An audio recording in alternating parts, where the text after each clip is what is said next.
Primavera, 1918. La revolución ha apartado a Rusia de la guerra, liberando así a 500.000 de alemanes del este. Durante un breve momento, Alemania superó en número a las tropas aliadas en el frente occidental. Esta era su oportunidad de ganar la Primera Guerra Mundial.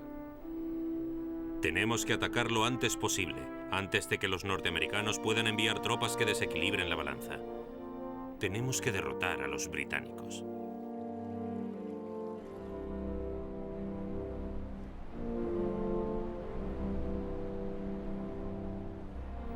Primera Guerra Mundial.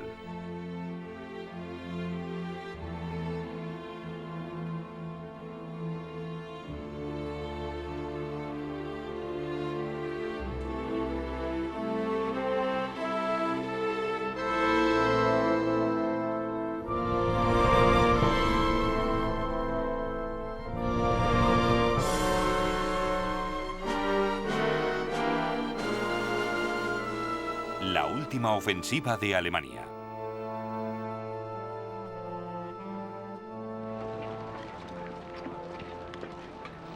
Tras las líneas alemanas, grandes ejércitos tomaban posiciones para la gran ofensiva de San Miguel, llamada así en honor al patrón de Alemania. Los caminos estaban llenos de columnas de soldados marchando alegremente con innumerables cañones e interminables transportes.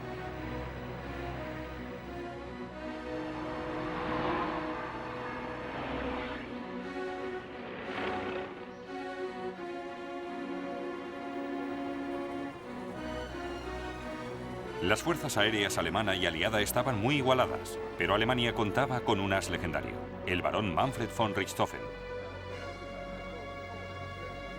Un tren especial transportó a su famoso escuadrón de aeroplanos. Sus aparatos pintados con colores brillantes y sus atrevidas payasadas les habían ganado el sobrenombre del circo volador del Barón Rojo. Estos pilotos eran los héroes de Alemania. Entre ellos, el futuro jefe nazi de la Luftwaffe, Hermann Göring.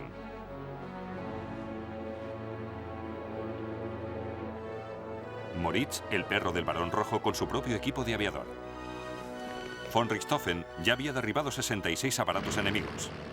Esperaba aumentar ese número en la ofensiva de San Miguel.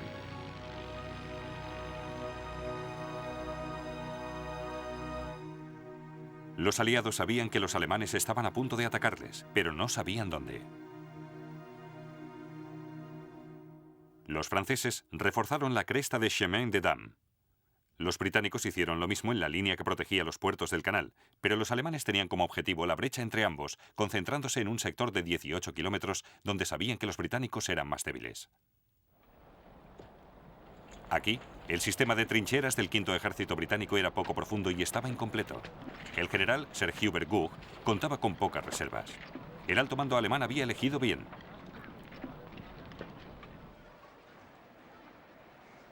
Paul von Hindenburg y Erich Ludendorff representaban la esperanza de su país. Virtualmente adorados como semidioses por sus pasados éxitos, se complementaban mutuamente. Hindenburg, la roca, sensato e imperturbable. Ludendorff, el cerebro, pero excéntrico y nervioso.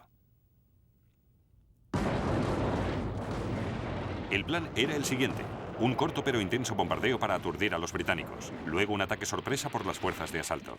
Fundadas en 1915, estas eran las fuerzas móviles de élite, armadas con granadas y lanzallamas. Entrenadas para buscar los puntos débiles y penetrar rápida y profundamente en las líneas enemigas.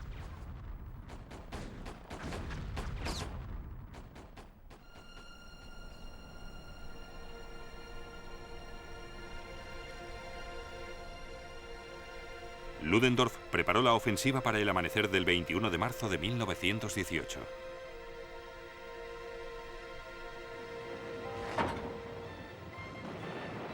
Los alemanes bombardearon a los británicos con 1 millón de proyectiles en tan solo 5 horas.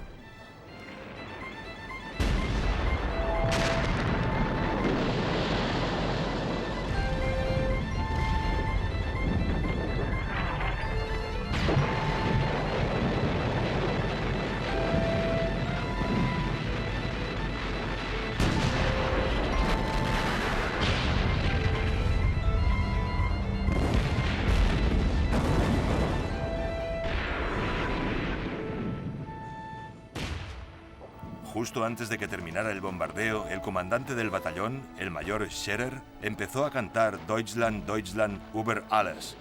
Todos nos unimos a él. Era la primera vez que oía a nuestros hombres cantar el himno nacional desde el otoño de 1914.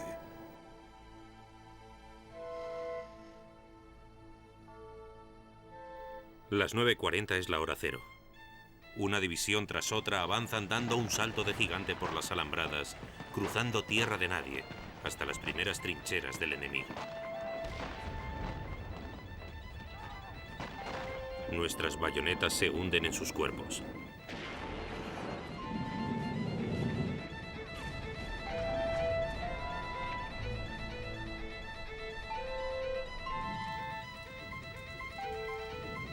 La niebla de la mañana parecía más densa debido al gas mostaza. Algunos británicos ni siquiera los vieron llegar. Oímos al centinela gritar que los alemanes estaban aquí y todos cogimos nuestras armas. Un grupo de alemanes apareció por detrás de nosotros y nos conminó a rendirnos. No teníamos nada que decir porque nos superaban en proporción de 100 a 1. Viendo que cualquier movimiento era inútil, nos cogieron prisioneros contra nuestra voluntad. El teniente Stewart fue uno de los 21.000 británicos hechos prisioneros ese día.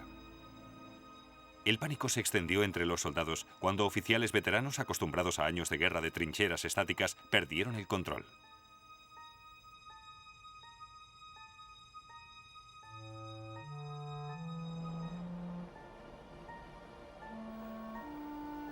Tan pronto como se cortaron las comunicaciones entre las brigadas, el cuartel general de la división en muchos casos se vio paralizado. Estaban tan acostumbrados a un tipo de guerra estática que no sabían responder.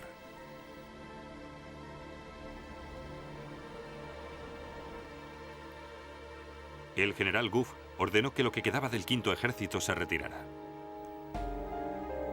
Oíamos a un gran número de boches por los caminos que teníamos por delante de nosotros. Por el boom, boom, boom de las pisadas parecía como si todo el ejército alemán avanzara contra mi compañía.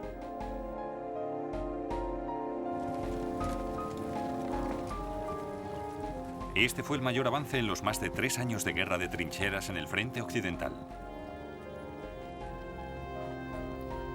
Lo que nuestros enemigos jamás consiguieron, ni siquiera después de batallas de meses, nosotros lo hemos logrado en 2 días. Qué feliz y contento debe estar el Kaiser. Por fin recuperamos la iniciativa.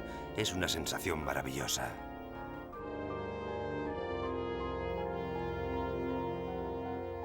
Las desmoralizadas tropas británicas se retiraron por el campo de batalla del Somme de 1916, cediendo un terreno por el que tanta sangre se había derramado.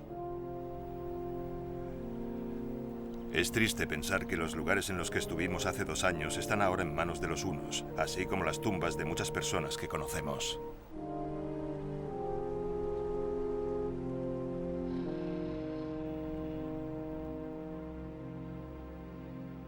La hermana de Edward, Vera Brittain, era enfermera en Étaples, ahora inundada de heridos.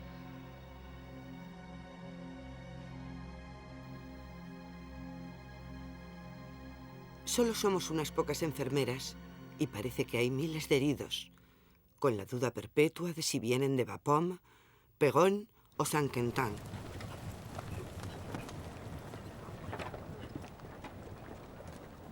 Día tras día, mientras los refugiados civiles huyen aterrorizados hasta Étaples, nos llegan los rumores de una increíble conquista del enemigo. ¿Se ha perdido Péronne, Bapaume, Beaumont-Hamel? El gran avance alemán dejó a París al alcance del mayor cañón del mundo. Esta mañana ha empezado el bombardeo de París con 3 nuevos cañones Krupp. El objetivo está a 150 kilómetros y desde el momento del disparo, el proyectil tarda 3 minutos y medio. Los primeros prisioneros franceses con los que hablo me preguntan ansiosamente si es cierto que hemos bombardeado París. Viajar se pondrá de moda en París. Los noticieros aliados retrataban la vida en la ciudad con total normalidad.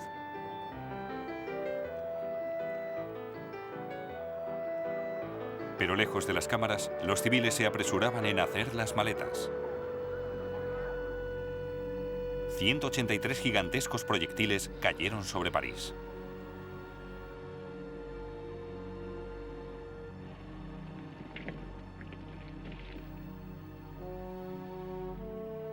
La batalla va bien. El enemigo se está retirando a pesar de luchar valerosamente y con grandes pérdidas. Una brillante ofensiva con un gran botín, más de 3.000 prisioneros, 60 piezas artilleras y 200 ametralladoras. He recibido un telegrama del príncipe Guillermo, felicitándome a mí y a mi ejército. Esta tarde, Su Majestad el Kaiser ha regresado de Avesnes rebosando de alegría por la noticia de nuestros éxitos. Cuando el tren se ha detenido, ha gritado: «Se ha ganado la batalla. Los ingleses han sido totalmente derrotados». El Kaiser declaró el día 24 de marzo de 1918 fiesta nacional. Les concedió a Hindenburg y Ludendorff las más altas condecoraciones militares. Días más tarde, las tropas de Ludendorff seguían avanzando.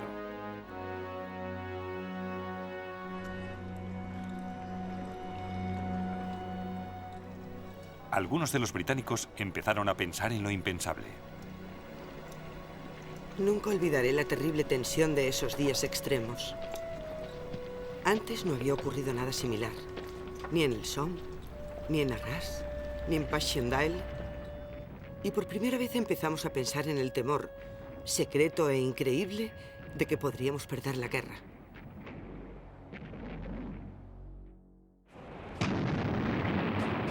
Pero el éxito alemán en la ofensiva de San Miguel enmascaró profundos problemas domésticos. La mayor amenaza para Alemania y sus aliados se había incrementado no por culpa de sus enemigos, sino por sus civiles. El vínculo crucial entre la lucha y el frente doméstico llegó a ser decisivo en 1918. Los poderes centrales disputaban una desesperada carrera entre la victoria en el campo de batalla y el colapso en casa.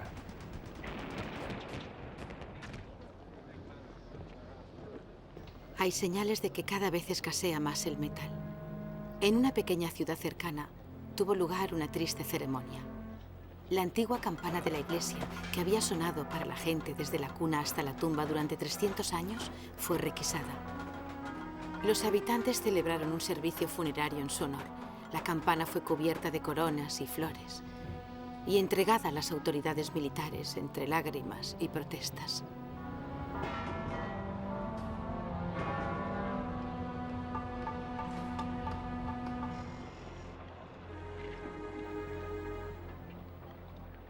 De las calles se arrancaban las tuberías de plomo y se fundían para fabricar balas. La guerra roía las partes vitales de Alemania y Austria-Hungría y la gente se rebelaba contra ello. Querían cambios, paz y democracia.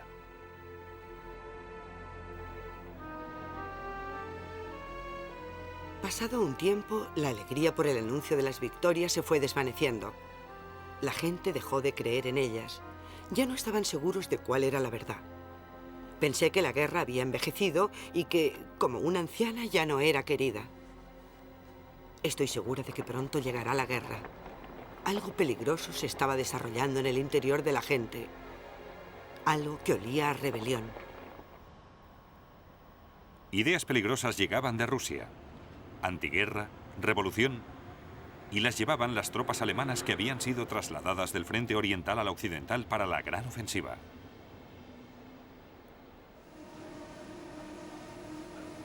En las estaciones de tren y cuando estaban de permiso, estas ideas echaban raíces entre el pesimismo de la población. Dominique Richer era uno de los soldados que pasaron del frente oriental al occidental. Íbamos al frente, así que una vez más teníamos la agradable esperanza de que se nos permitiera una muerte dulce y heroica por la madre patria. Pasamos por Prusia Oriental, Prusia Occidental, Brandenburgo. Un tren tras otro, atiborrados de soldados y suministros de guerra, corrían desde Rusia hacia el oeste. Los granjeros estaban en los campos, les saludábamos. Casi todos ellos nos hacían el gesto de cortarnos el cuello. Desde 1917, las cartas de casa para los soldados alemanes llevaban un mensaje cada vez más derrotista. Querido Fritz, cada vez es más duro el trabajo. Lo haríamos con gusto si por lo menos terminara esta maldita guerra. Mañana hará 2 años que murió nuestro querido hermano. y cuantos han caído en estos 2 años. En esta pequeña zona podemos contar a 33 y no parece haber fin. La censura de las cartas por parte de los poderes centrales mostraban hasta qué grado las peligrosas ideas pacifistas estaban infiltrándose en la sociedad. Un comprensible anhelo por el hogar, la familia y el trabajo puede ser perjudicial para la moral de los soldados. Cuanto más pesada sea esta carga para el espíritu del ejército, más necesitará éste poder confiar en unas firmes creencias. Ludendorff utilizó la propaganda para levantar la moral de la nación. Ahora su autoridad alcanzaba todos los aspectos de la vida, militar y civil. En julio de 1917 lanzó el programa de instrucción patriótica para restaurar la fe del ejército en la nación y la causa. Uno de los propagandistas era el mayor Walter Nicolai. Una victoria alemana es necesaria y posible. Es la única forma de alcanzar una paz coherente con los sacrificios. Debemos erradicar toda duda en la victoria alemana.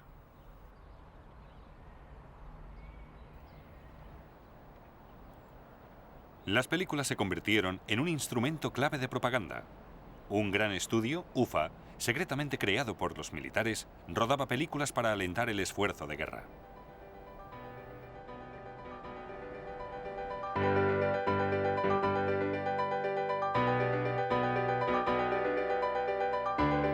En estas imágenes, Neptuno, rey de los mares, se entera de que el festín que le traen sus sirenas procede de barcos británicos hundidos por los submarinos.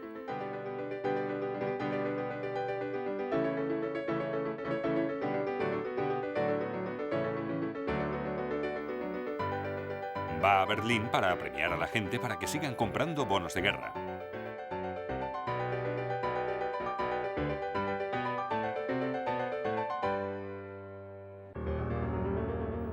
La propaganda también hablaba de la importancia de la seguridad y la discreción.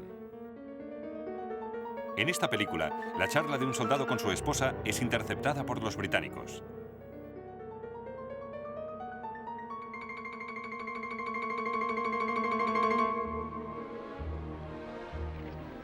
Ludendorff alistó a mujeres alemanas para que espiaran a sus compatriotas y así arrancar de raíz el derrotismo.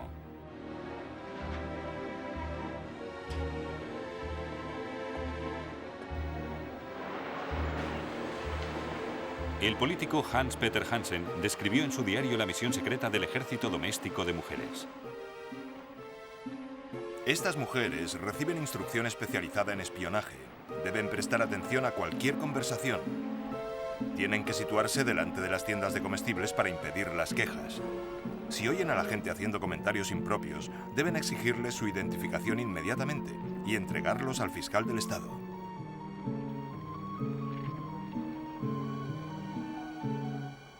En estos tiempos de represión, la política se hizo más extremista.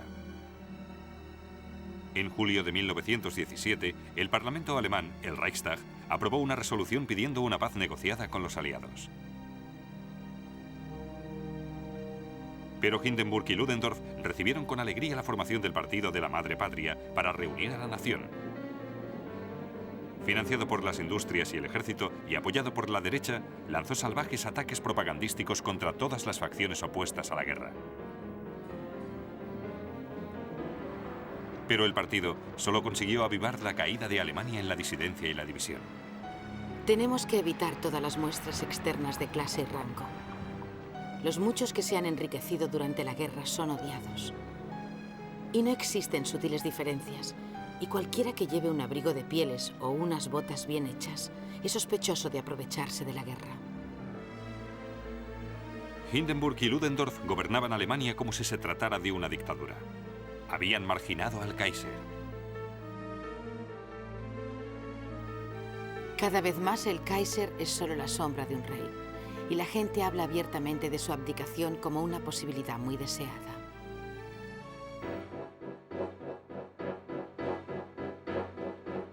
En enero de 1918, la frustración, el cansancio de la guerra y el hambre llevaron a las calles de Alemania a 400.000 personas. Ya basta de asesinatos en el frente. ¡Abajo la guerra! No queremos seguir pasando hambre. Esta guerra solo terminará cuando el Kaiser Guillermo haga cola para comprar patatas. Todos nos morimos de hambre. Ha habido una gran batalla entre huelguistas y la policía en Moabit. Le han disparado a un policía. Las huelgas se están extendiendo. En el norte de Berlín, los tranvías fueron detenidos, volcados y utilizados como barricadas.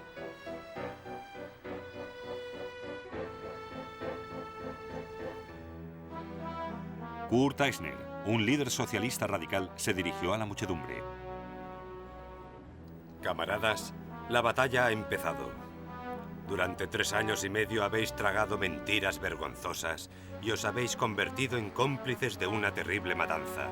Si os rendís ahora, la opresión volverá de nuevo y os mandarán a morir en nombre del interés económico y militar de unos pocos. Pero si ahora os mantenéis firmes, saldremos victoriosos.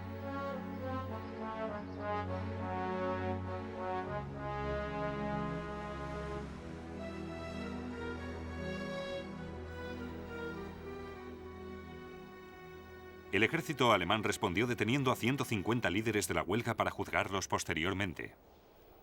Ahora estamos totalmente a merced de los tribunales militares de justicia. Cualquiera que se declare en huelga es enviado inmediatamente al frente. En los días más oscuros de los siervos, los hombres no podían haber sido más esclavos que lo que somos en estos días de militarismo. Más de 3.000 huelguistas fueron enviados al frente. Fue una decisión temeraria que solo conseguiría extender las ideas radicales y pacifistas entre el ejército.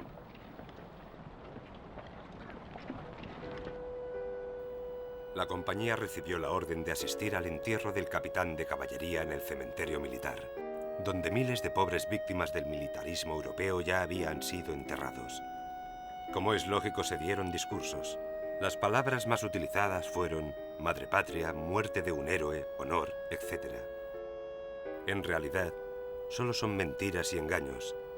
La única gente que muere por la madre patria son los soldados sin graduación.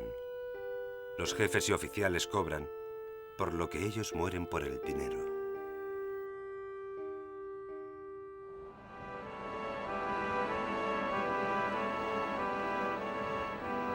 En marzo de 1918, Austria-Hungría, el aliado de Alemania, se enfrentaba a la bancarrota y al hambre.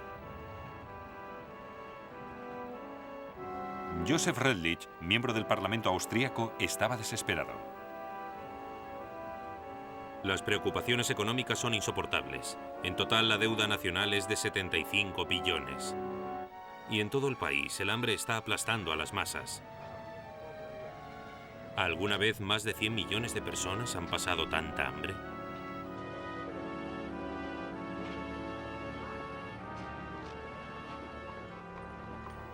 El emperador Francisco José había muerto en 1916.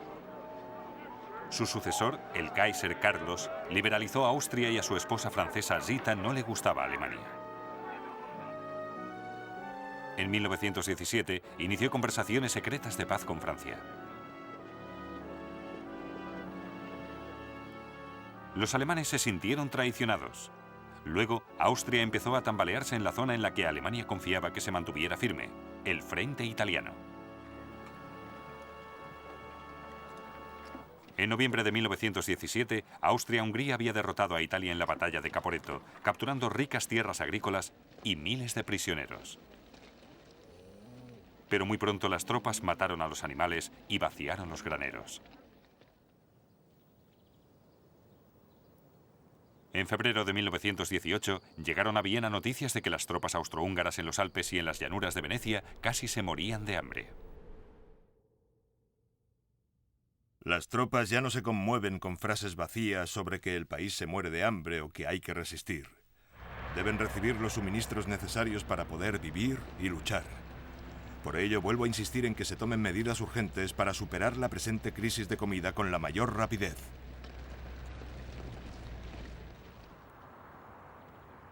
Pero Viena no podía alimentarse a sí misma, y mucho menos a su ejército. En abril de 1918, el general austríaco Landwehr, al mando de la distribución de alimentos, se ocupó personalmente del asunto. Grandes barcazas cargadas de grano procedentes de Rumanía pasaron por la ciudad por el Danubio hasta llegar a Alemania.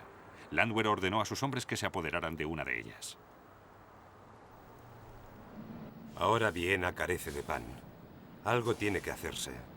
La confiscación de la barcaza de grano alemana era la única salida. Sencillamente fue un robo, aunque un robo oficial dictado por la necesidad. Fue una acción violenta que tuve que ordenar si quería evitar que Viena sucumbiera debido al hambre. Ludendorff estaba tan indignado que consideró la posibilidad de declararle la guerra a Austria. Y el otro aliado de Alemania empezaba a plantearle problemas, la Turquía otomana. Alemania necesita a Turquía para frenar el avance británico en Oriente Medio. Pero tras 600 años, el Imperio otomano se estaba tambaleando y el Imperio británico se estaba relamiendo. En marzo de 1917, los británicos entraron en Bagdad. En diciembre entraron en Jerusalén. La pérdida de ambas ciudades fue un duro golpe para las autoridades otomanas en Oriente Medio.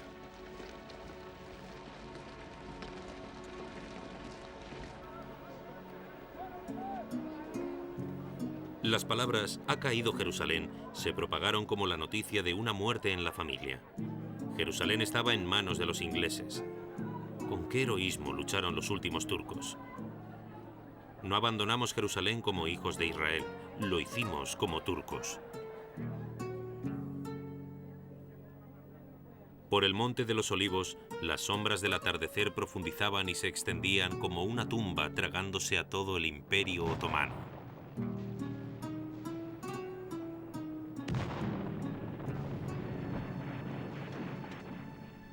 Ahora tenemos que preparar nuestras lágrimas por Beirut, Damasco y Alepo. Solo pensamos en Anatolia y Estambul. Adiós al imperio y a todos sus sueños y deseos.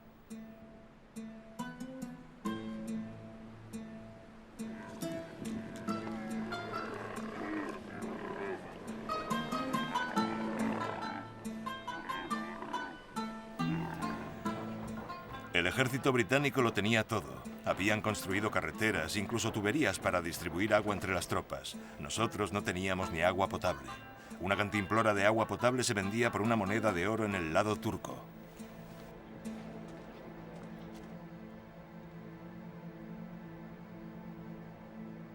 En Turquía, al igual que en los países aliados, la situación en el país era tan desesperada que amenazaba su capacidad para seguir haciendo la guerra.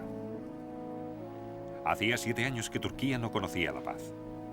La Primera Guerra Mundial solo fue el último y más terrible de una cadena de conflictos. La mayoría de los hombres estaban en el ejército o habían sido heridos o ya habían muerto. La tierra estaba empobrecida, la gente estaba al borde del límite. Un viejo granjero con una niña de 7 años, su nieta, vino a verme. El padre de la niña había muerto en Galípoli y la madre también había muerto.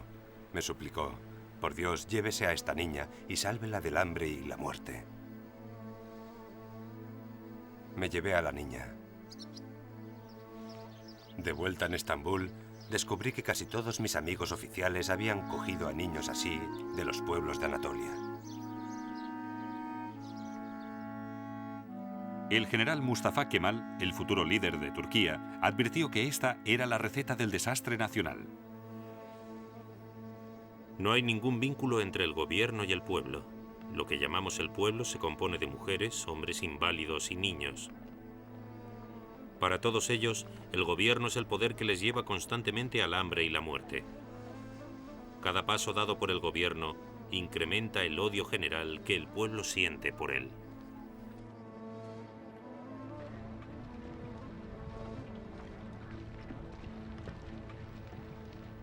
Pero en vez de disminuir la presión sobre el pueblo turco, Enver Pasha, su líder en la guerra, aún les iba a exigir mucho más.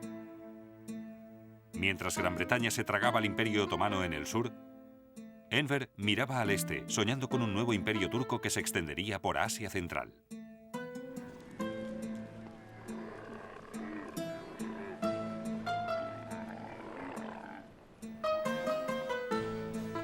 Nuestro destino nos obliga a movernos del sur hacia el este. donde se encuentra nuestra sangre, raíces y lengua, y lo más importante, nuestro futuro. Ludendorff también tenía planes que ignoraban el lamentable estado del ejército turco. En mayo de 1918, tuvo la loca idea de que Enver atacara el corazón del Imperio Británico. Aun en el caso de conseguir la victoria en Francia, seguimos sin tener la certeza de poder obligar a los ingleses a llegar a una paz aceptable para nosotros si no somos capaces de amenazar su punto más sensible, la India.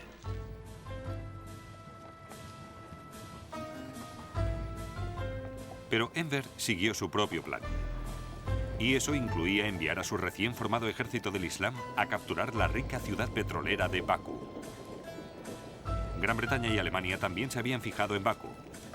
Ahora había empezado la carrera por el Asia Central. La velocidad y energía del avance turco pareció coger por sorpresa a Europa. No habían imaginado que Turquía fuera capaz de llevar a cabo semejante hazaña. Ludendorff se enfureció al ver que otra vez un aliado intentaba robar recursos de Alemania.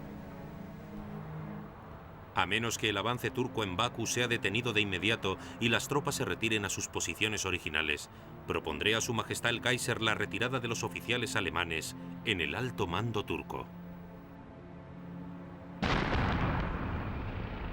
Mientras ellos estaban discutiendo, Gran Bretaña llegó a Bakú.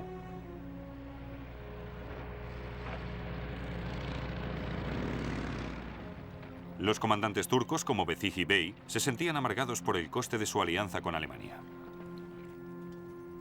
Creíamos que nos sacrificábamos por el bien común de los alemanes y los turcos. Oh, ese brillante y plateado plan. Hemos sacrificado a millones de nuestros hijos por un sueño. Una mujer le pregunta a todo aquel que ve: ¿ha visto a mi Ahmed? ¿Qué Ahmed? ¿Quién de los cientos de miles de Ahmed? Se fue por ahí, decía. ¿Por ahí? ¿Hacia el canal de Suez? ¿Sarikamish o Bagdad? ¿A su Ahmed se lo tragó el hielo, la arena o le picaron los escorpiones? No. Nadie de nosotros hemos visto a su Ahmed, pero él sí que ha visto el infierno. Si por lo menos pudiéramos explicarle a una madre lo que habíamos ganado con ello, algo para que se sintiera orgullosa, pero habíamos perdido a Ahmed en un juego.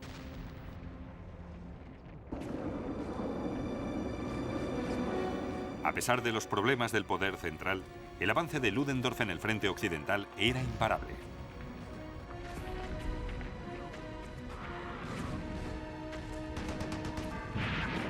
Avanzamos como demonios, adelante, día y noche.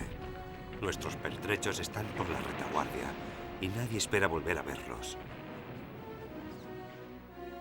Nos alegramos si las carretas de avituallamiento y las cocinas de campaña llegan hasta nosotros por la noche. Ahora seguimos avanzando, pasando por cráteres y trincheras, nidos de ametralladoras, vertederos y almacenes de ropa. Nuestros coches utilizan los mejores neumáticos ingleses, solo fumamos cigarrillos ingleses y limpiamos las botas con betún británico, cosas desconocidas para nosotros que pertenecen a un país de hadas de tiempos remotos. El quinto ejército británico se retiraba desordenadamente ante los alemanes. El 18º ejército de Fonutier era el que más había avanzado. Habían encontrado muy poca resistencia porque las zonas a las que llegaron tenían menor importancia estratégica para los aliados.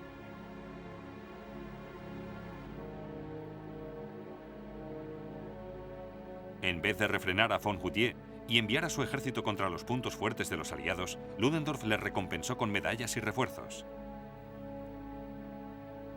El príncipe Ruprecht, al mando de 4 de los ejércitos alemanes, preveía grandes problemas.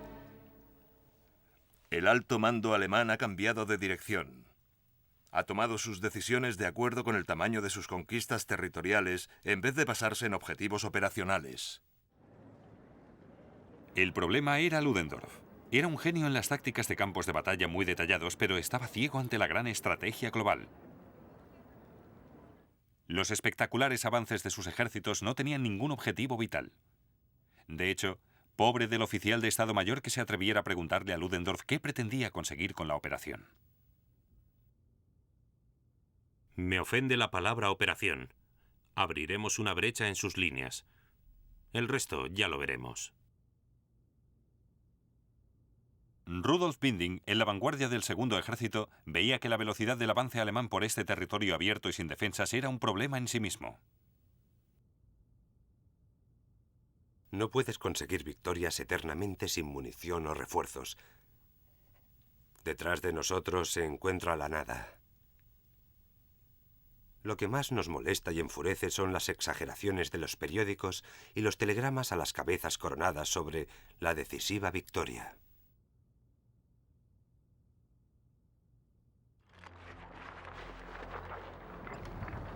El avance alemán, que también parecía sobre el papel, había dejado atrás su línea de suministros.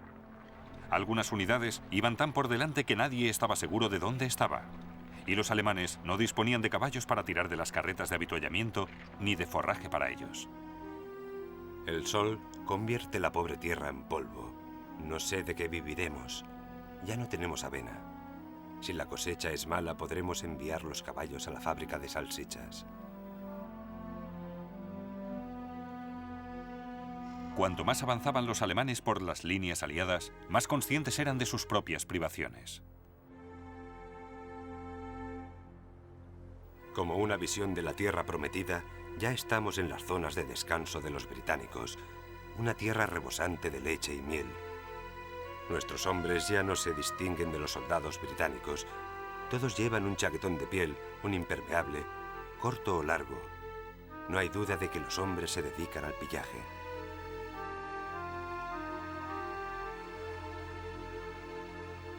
El 23 de marzo, por fin, Ludendorff buscó un objetivo real: la ciudad de Amiens.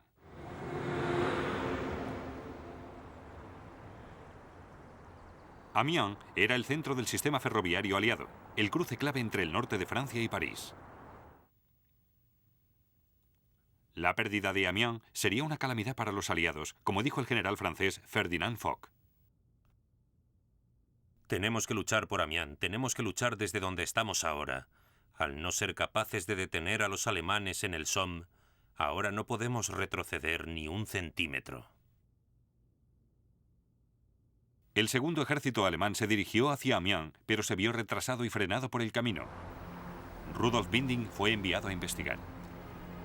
El avance de nuestra infantería se ha visto detenido cerca de Albert. Nadie entendía por qué. Unas extrañas figuras que se asemejan a soldados salían del pueblo. Hombres con una botella de vino bajo el brazo y otra en la mano.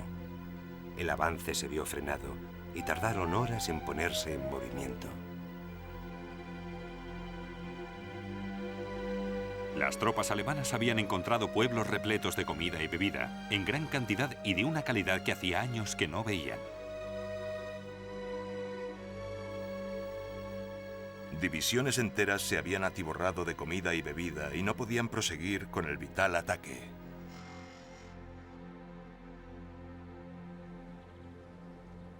El segundo ejército había perdido un tiempo precioso y la oportunidad. El 4 de abril, en las afueras de Amiens, una fuerza conjunta australiana-británica detuvo a los alemanes.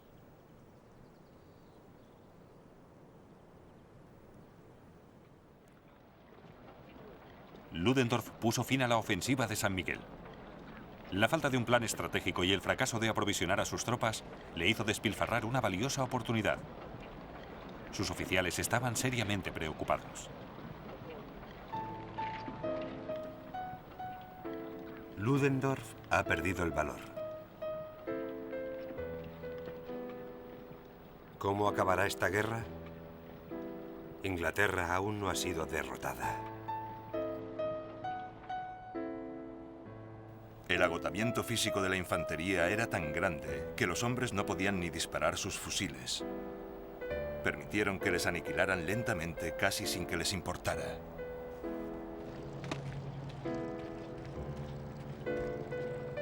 Luego, el gran héroe de Alemania, el barón von Richthofen, fue derribado tras las líneas británicas el 21 de abril, poco después de su victoria número 80.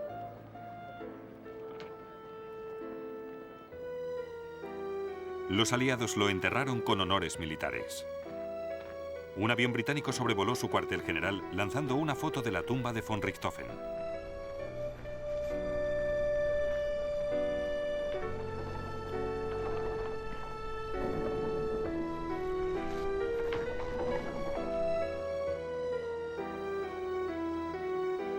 La muerte del barón fue la más pública, pero él era una de las 230.000 bajas alemanas en tan solo un mes.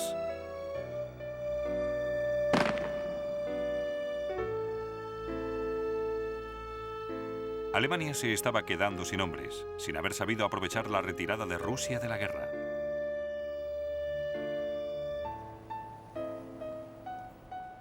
Alemania había dejado 1,5 millones de soldados en el frente oriental, consumiendo unos recursos vitales, comida y transporte.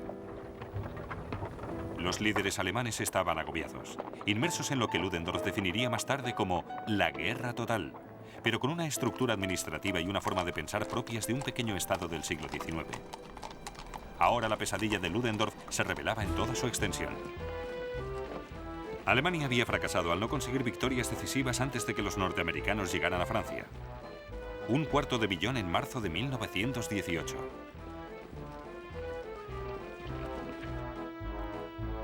Pero el general Pershing les dio a los alemanes un respiro, negándose a que las tropas estadounidenses sirvieran bajo mando británico o francés.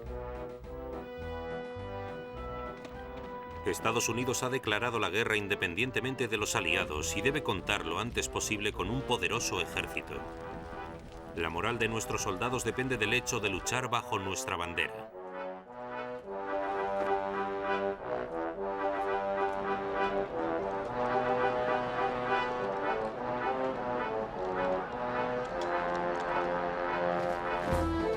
Pershing, obstinado y estúpido, suspirando por un gran ejército norteamericano autosuficiente. Absurdo.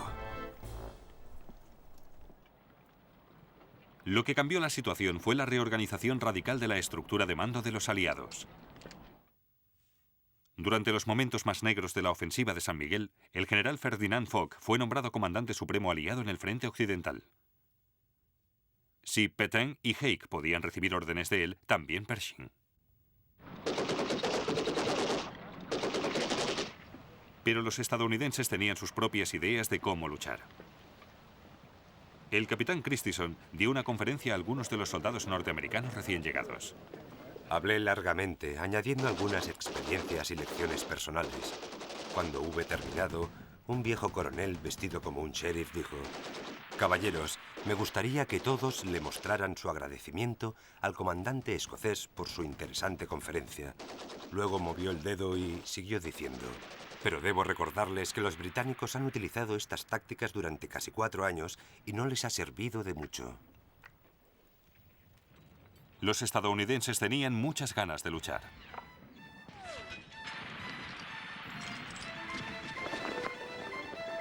Parecía que nos hubiéramos vuelto todos locos, ya que gritábamos como una pandilla de indios y empezamos a correr por la colina, maldiciendo ante el fuego de las ametralladoras. Los hombres caían por todas partes, pero nosotros seguíamos corriendo, gritando y disparando. Tirábamos granadas como si fueran pelotas de béisbol.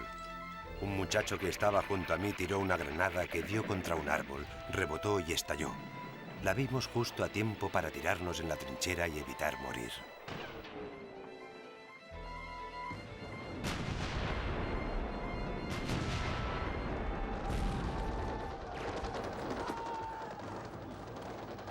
Al negarse a aprender de los aliados, los norteamericanos luchaban en 1918 como lo habían hecho los aliados en 1914, cargando por terreno abierto sin el adecuado apoyo de la artillería.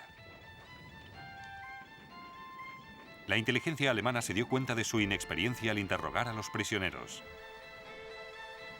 Los ataques eran llevados a cabo de forma temeraria e imprudente. En cuanto al tema militar, no muestran el más mínimo interés. Por ejemplo, la mayoría de ellos nunca ha visto un mapa. No son capaces de describir los pueblos ni los caminos por los que pasan.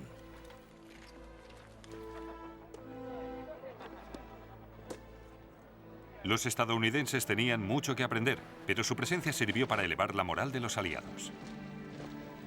Parecían más grandes que los hombres normales. Sus erguidas y altas figuras contrastaban con nuestros bajitos y pálidos reclutas. Me uní a los demás para ver cómo Estados Unidos entraba físicamente en la guerra. Tan parecidos a dioses, tan magníficos, tan espléndidamente fuertes en comparación con los hombres cansados y con los nervios destrozados del ejército británico. Por fin habían llegado nuestros salvadores, y sabiendo que después de todo no nos habían derrotado, sentí ganas de llorar.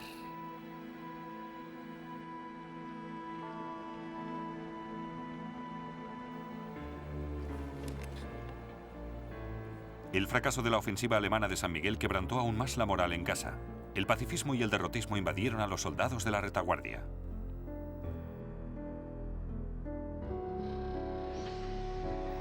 Los transportes militares, las farolas, las ventanas de las estaciones y de los trenes han sido apedreadas. Los soldados que iban en los techos de los vagones han cortado los cables de teléfono y de señales. En otros trenes han manipulado los frenos, haciendo imposible que paren a tiempo a las señales o en las estaciones. También se han desenganchado vagones. El coronel Albrecht von Thaer estaba tan preocupado por el estado del ejército alemán que se lo comentó a Hindenburg. Con su voz tranquilizadora me dijo: mi querido Thaer, aunque es posible que recientemente las cosas no hayan ido tan bien para usted, debe recordar que usted habla de un frente de 18 kilómetros. Yo recibo informes diarios de todo el frente. La moral es espléndida, mientras según nuestros informes la moral del enemigo es muy baja. Pero la moral en el cuartel general de Hindenburg se estaba desmoronando y la causa principal era Ludendorff. En julio de 1918 tenía los nervios destrozados. Solo había disfrutado de 3 días de permiso en 4 años. Su querido hijastro había muerto en la ofensiva de San Miguel. Ludendorff se sintió morbosamente unido al cadáver, negándose a enviárselo a su esposa en Berlín. Si no te envié a Piggen, entonces fue por puro egoísmo. Quería mantenerlo aquí. Voy a verlo a menudo. Es una agradable sensación tenerle aquí. El círculo más íntimo de Ludendorff temía por su estado mental. Creo que es algo muy serio el nerviosismo y la incoherencia de Ludendorff. Se está matando trabajando. La situación es muy seria. Parece que ha perdido toda esperanza.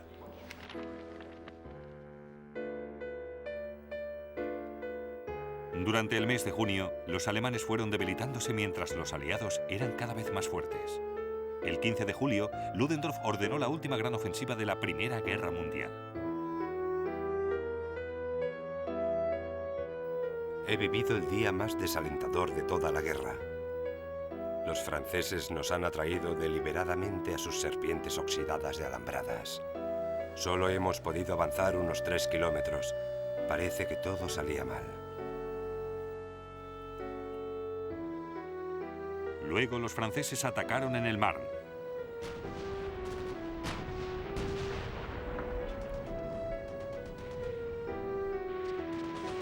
Su contraofensiva destrozó a las agotadas fuerzas alemanas. Parece que nos encontramos en la mayor contraofensiva del enemigo de todos los tiempos y tendría que ser nuestra ofensiva. Nunca hubiéramos imaginado que pudiera ocurrir. Nunca.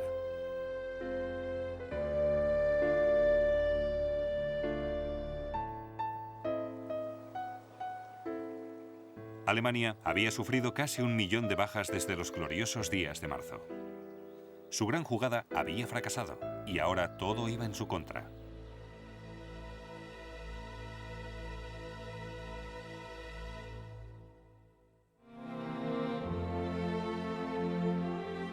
En el siguiente episodio de Primera Guerra Mundial, el extraño y repentino final de la guerra, el amargo legado de Versalles y la búsqueda de un significado entre las terribles pérdidas.